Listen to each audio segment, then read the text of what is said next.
عليه وسلم عن الإيمان والإسلام والإحسان. عن أبي هريرة رضي الله تعالى عنه أن رسول الله صلى الله عليه وسلم كان يوما بارزا للناس إذ أتاه رجل يمشي فقال: يا رسول الله، ما الإيمان؟ قال: الإيمان أن تؤمن بالله وملائكته وكتبه ورسله ولقائه وتؤمن بالبعث الآخر. قال: يا رسول الله، ما الإسلام؟ قال: الإسلام أن تعبد الله ولا تشرك به شيئا وتقيم الصلاة وتؤتي الزكاة المفروضة وتصوم رمضان.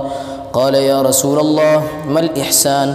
قال: الإحسان أن تعبد الله كأنك تراه، فإن لم تكن تراه فإنه يراك. قال: يا رسول الله، متى الساعة؟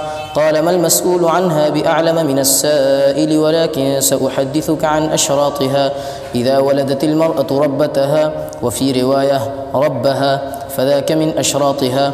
وإذا كان الحفاة العراة رؤوس الناس، وفي رواية إذا تطاول رعاة الإبل البهم في البنيان، وفي رواية معلقة إذا تطاول رعاء البهم في البنيان، فذاك من أشراطها.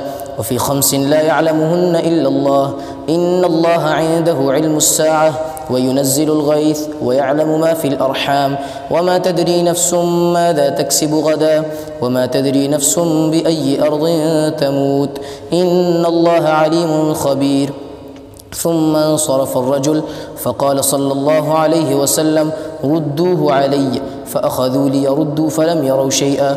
فقال رسول الله صلى الله عليه وسلم: هذا جبريل جاء ليعلم الناس دينهم.